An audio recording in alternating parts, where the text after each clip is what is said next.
ദിനംപ്രതി കടുത്ത ഗതാഗതക്കുരുക്ക് അനുഭവപ്പെടുന്ന വയലത്തൂർ ടൗണിനെ ഗതാഗതക്കുരുക്കിൽ നിന്നും മോചിപ്പിക്കാൻ ശാസ്ത്രീയമായ പരിഹാരമാർഗങ്ങൾ കാണണമെന്നും അനധികൃതമായ തിരുവോര കച്ചവടങ്ങൾ അവസാനിപ്പിക്കണമെന്നും ആവശ്യപ്പെട്ടുകൊണ്ട് കേരള വ്യാപാര വ്യവസായി ഏകോപന സമിതി വയലത്തൂർ യൂണിറ്റ് വ്യാഴാഴ്ച നിരാഹാര സത്യാഗ്രഹം പ്രഖ്യാപിച്ചു.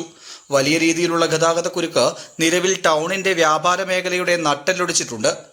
കൂടാതെ നിരവധി ഹോസ്പിറ്റലിലേക്കും എയർപോർട്ട്, റെയിൽവേ സ്റ്റേഷൻ തുടങ്ങി സുപ്രധാന ഓഫീസുകളിലേക്കും എത്തിച്ചേരാൻ മണിക്കൂറുകളോളം വയലത്തൂർ ടൗണിൽ കാത്തുനിൽക്കേണ്ട ദുരവസ്ഥ പൊതുജനങ്ങൾക്കുമുണ്ട്.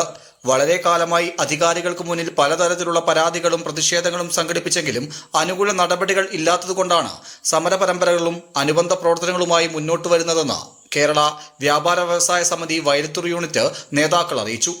Unit president Ashraf Pannikkandathil, general secretary Shameem PK, treasurer Ibrahim Kutty Parambara, secretariat അംഗങ്ങളായ Saidalavi Haji, Amsa metro, EP. Mujeeb, Muthu PM, Sarif Mujeeb, Firoz Simla, Saleem choice തുടങ്ങിയവർ സംസാരിച്ചു.